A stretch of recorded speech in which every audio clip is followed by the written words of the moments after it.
School रे आमे पढ़ी सारिचे sin 0 degree is equal to 0, sin 30 degree is equal to 1/2, sin 45 degree is equal to 1/√2, sin 60 degree is equal to √3/2, sin 90 degree is equal to 1।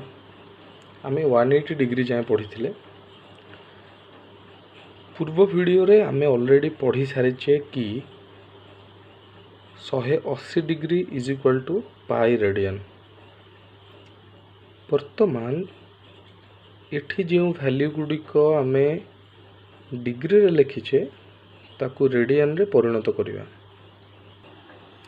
आमे प्रमाण करि सारिचे कि 180 डिग्री हेउछि पाई रेडियन, 90 डिग्री हेउछि 180 डिग्री रो अधा, तेणु 90 डिग्री हेउछि पाई/2 रेडियन। 60 डिग्री हेउछि 180 डिग्री रो 3 भागरु 1 भाग बा 180 डिग्री विभक्तक 3, तेणु 60 degree is equal to pi radian. साधारणतः रेडियन लिखा जाए ना मैथमेटिक्स रे, तेणु केवल पाई/3 पाई/2 पाई बोली आमे लिखू। 45 डिग्री हेउछि 180 डिग्री रो 4 भागरु 1 भाग, तेणु 45 degree is equal to pi. 30 degree हेउछि 180 डिग्री रो 6 भागरु 1 भाग, तेणु 30 डिग्री हेउछि पाई/6 रेडियंस। बहुत समय रे एही मूल्य गुड़िक मन रखिबारे छात्र छात्री माननकु असुविधा हुए, तेणु गोटे सरल सूत्र मन रखिबा आमे कि गोटे जिनिस जदि हमको डिग्री रे दिया जाइछि गोटे कोण, ताको आमे रेडियन रे संगे संगे किपरि परिणत करि परिबा। एही जिनिस को आमे तीनिटी उपाय रे बुझी परिबा। तीनिटी जाक उपाय मु कहूछि। सबुठु सरल उपाय को प्रथमे कहूछि। 180 degree is equal to pi radians, तेणु 1 degree is equal to pi radians. आमे मार्केट को गले 5टी पेन किनिले, सबु पेन गुड़िक समान कंपनी रो एवं 50 टंका आमे देले। हमको जण पचारिबो कि गोटिए पेन रो दाम केते, तो गोटिए पेन रो दाम आमे स्कूल रे केमिति बाहर करथुले। 5टी पेन 50 टंका, तेणु गोटिए पेन 50 विभक्तक 5, जेउथिरु मिलुथला कि गोटिए पेन 10 टंका। जदि एहाकू आमे अपोजिट भावे भाबिबा, गोटिए पेन 10 टंका, तेणु 5टी पेन यथार्थरे 50 टंका। ठीक सेमिति 180 degree is equal to pi radian. 1 degree is equal to केते, जेमिति गोटिए पेन रो दाम 50 विभक्तक 5, सेमिति 1 डिग्री रो मूल्य पाई विभक्तक 180। एबे जणे हमको पचारिबो 30 डिग्री रो मूल्य केते रेडियन रे। जेतेबेले मु गोटिए पेन रो दाम 10 टंका बोली जानी सारिली, मते जणे प्रश्न करिवो 20टी पेन किनी थिले केते टंका मु देई थांती। गोटिए पेन 10 टंका, तेणु 20टी पेन हेउछि 20 गुणन 10 200 टंका। ठीक सेमिति 1 degree is equal to pi radians. जणे प्रश्न करूछि 30 डिग्री केते, तेणु 30 डिग्री हेबो पाई/180 गुणन 30।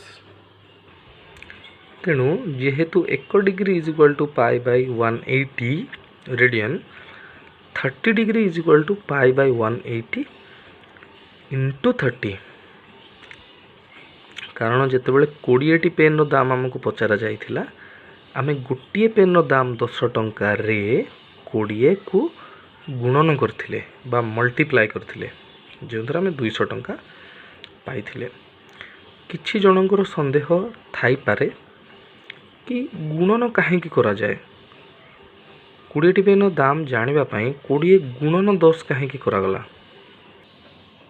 गोटिए पेन रो दाम 10 टंका, ତିନିଟି ପେନ୍ର ଦାମ ବାହାର କରିବା ପାଇଁ ଆମେ 10ରେ 3 ଗୁଣି ଥାନ୍ତି। କାହିଁକି ଗୁଣି ଥାନ୍ତି?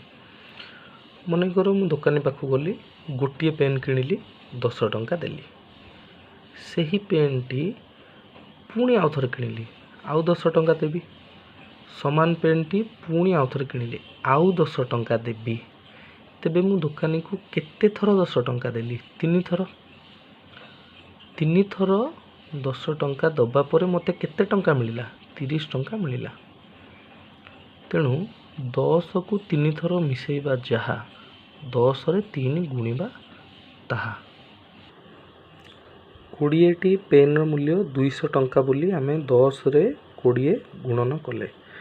ମନେକର ସମାନ ପେନ୍ଟିକୁ ମୁଁ 20 ଥର କିଣିଥାନ୍ତି, ଦୋକାନକୁ 20 ଥର ଯାଇକି, ତେବେ ମୁଁ 200 ଟଙ୍କା ହିଁ ଦେଇଥାନ୍ତି। ଏଇଠାରେ ଆମେ ମିଶ୍ରଣ କରି ଦେଖିପାରିବା 10କୁ 20 ଥର ମୁଁ ମିଶାଇଛି, ବା ଦୋକାନୀକୁ ମୁଁ 20 ଥର 10 ଟଙ୍କା ଦେଇଛି। ତେଣୁ 10 ମିଶାଣ 10 20, ମିଶାଣ 10 30, ମିଶାଣ 10 40, ମିଶାଣ 10 50, ଏମିତି 200। ତେଣୁ 10କୁ 20 ଥର ମିଶାଇବା ଯାହା, 20ରେ 10 ଗୁଣିବା ତାହା। ଠିକ୍ ସେମିତି 1 degree is equal to π/80। 60 degree is equal to କେତେ? π/180 ଗୁଣନ 60। ତେଣୁ 60 degree is equal to π/180 into 60 which is equal to π/3। 45 degree is equal to π/180 into 45। 45ରେ କେତେ ଗୁଣିଲେ 180? 45ରେ 4 ଗୁଣିଲେ 180, ତେଣୁ π/4। 90 degree is equal to π/180 into 90। 90ରେ 2 ଗୁଣିଲେ 180, ତେଣୁ π/2। ଏବେ ଯାହା ପଢ଼ିଲେ ଏହା ଥିଲା ଗୋଟିଏ ପ୍ରକାରର ପ୍ରକ୍ରିୟା ଡିଗ୍ରୀକୁ ରେଡ଼ିଆନରେ ପରିଣତ କରିବାର। ବର୍ତ୍ତମାନ ଅନ୍ୟ ଏକ ପ୍ରକ୍ରିୟା। ସ୍କୁଲରେ ଆମେ 30 ଡିଗ୍ରୀ, 45 ଡିଗ୍ରୀ, 60 ଡିଗ୍ରୀ, 90 ଡିଗ୍ରୀ ପଢ଼ିଛେ, ମାତ୍ର 20 ଡିଗ୍ରୀ ପଢ଼ିନାହିଁ। ତ ଏବେ 20 ଡିଗ୍ରୀ କେତେ ରେଡ଼ିଆନ? ଗୋଟିଏ ଟ୍ରିକ୍ ତ ହେଲା π/180 ଗୁଣନ 20। ଆଉ ଗୋଟିଏ ଟ୍ରିକ୍ କ'ଣ? ଆଉ ଗୋଟିଏ ଟ୍ରିକ୍ ହେଲା 180 ଡିଗ୍ରୀ ଇଜ୍ ଇକ୍ୱାଲ୍ ଟୁ π ହେଉଛି ଏକ ସମୀକରଣ। ତେବେ ମୋତେ 20 ଡିଗ୍ରୀର ମୂଲ୍ୟ ଦରକାର। ତ ମୁଁ ଭାବିବି 180 ଡିଗ୍ରୀରେ କେତେ ହରଣ କରିଦେଲେ ମୋତେ 20 ଡିଗ୍ରୀ ମିଳିବ। 180 ଡିଗ୍ରୀରେ ଯଦି ମୁଁ 9 ହରଣ କରିଦେବି, ତାହେଲେ ମୋତେ 20 ଡିଗ୍ରୀ ମିଳିବ। ତେଣୁ ଗୋଟିଏ ସମୀକରଣର ବାମ ପାର୍ଶ୍ୱରେ ଯଦି 9 ହରଣ କରାଯାଏ, ତେବେ ସମୀକରଣର ଦକ୍ଷିଣ ପାର୍ଶ୍ୱରେ ବା RHSରେ ମଧ୍ୟ 9 ହରଣ କରାଯାଏ। କିନ୍ତୁ କାହିଁକି? ମନେକର ଆମ ପାଖରେ ଗୋଟିଏ ସମୀକରଣ ଅଛି 3x ଇଜ୍ ଇକ୍ୱାଲ୍ ଟୁ 39। xର ମୂଲ୍ୟ ନିରୂପଣ କର। ଗୋଟିଏ ମେଥଡ଼ ତ ଯାହା ଆମେ ସ୍କୁଲରେ ପଢ଼ିଛେ କି 3x ଇଜ୍ ଇକ୍ୱାଲ୍ ଟୁ 39, ତେଣୁ x ଇଜ୍ ଇକ୍ୱାଲ୍ ଟୁ 39 ବିଭକ୍ତକ 3। କିନ୍ତୁ ଏହି ପ୍ରକ୍ରିୟାଟି ଆକ୍ଚୁଆଲି ହୁଏ କେମିତି?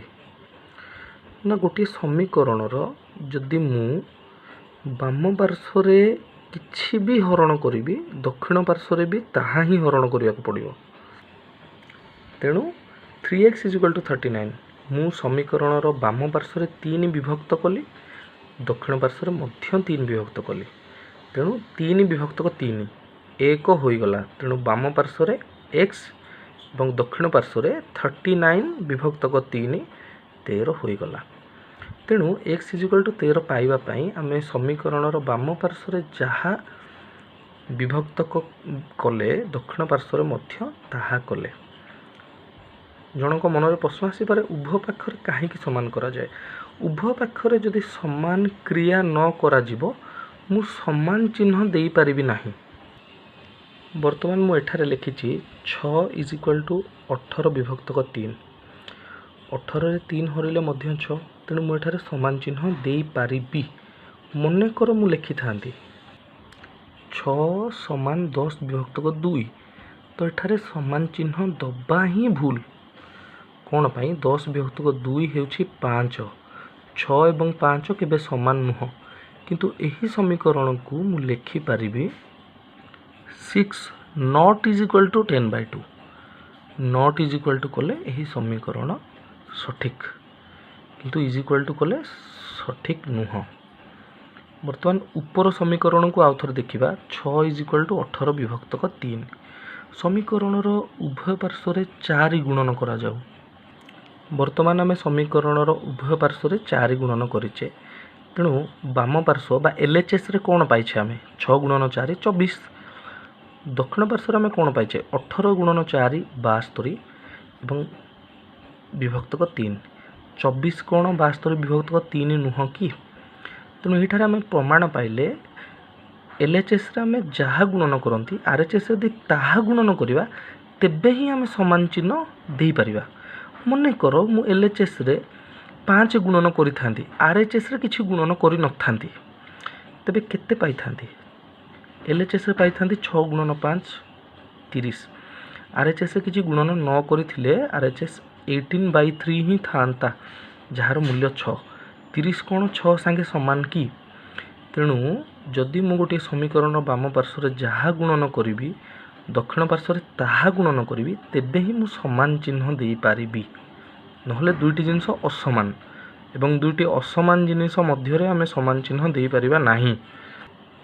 ठीक जमिति 20 डिग्री इज इक्वल टू केते रेडियन प्रश्न करा जीवो 18 डिग्री इज इक्वल टू केते रेडियन तेबे याकू द्वितीय ट्रिक रे बा सूत्र रे केमिति बाहर करबा मते 18 डिग्री रो मूल्य जानिबार थिला तेणु मु भाविली 180 डिग्री रे केते हरण कले मु 18 डिग्री पाइबी ना 10 हरण कले तेणु समीकरणर उभय पार्श्व 10 विभक्त करागला तेणु 180 विभक्त 10 18 डिग्री दक्षिण पार्श्व π/10 तेणु 18 डिग्री है π/10 यह हूँ द्वितीय सूत्र। तृतीय सूत्र हूँ मनकर 180 degree is equal to pi radian हठात आमको प्रश्न परागला कि 45 डिग्री इज इक्वल टू तेबे केते रेडियन तो एक आम हठात केमती लिखा ना आम भाविबा 45 डिग्री रे केते गुणिले 180 डिग्री हम ना 45 डिग्री रे 4 गुणिले 180 हम 45 गुणन 4 समान 180 तेणु सीधा आम पाई विभक्तक 4 लिखा। प्रश्न करा 30 डिग्री केते रेडियन 30 रे केते गुणिले 180 30 रे 6 गुणिले 180 तेणु 30 degree is equal to π/6 radian. 90 degree is equal to केते रेडियन 90 रे केते गुणिले 180 90 रे 2 गुणिले 180 तेणु 90 डिग्री इज इक्वल टू π/2 जेतिकी गुणिले 180 सेतिकी पाई रे डिवाइड कर दिया जिवो। यह हूँ 3 नंबर ट्रिक।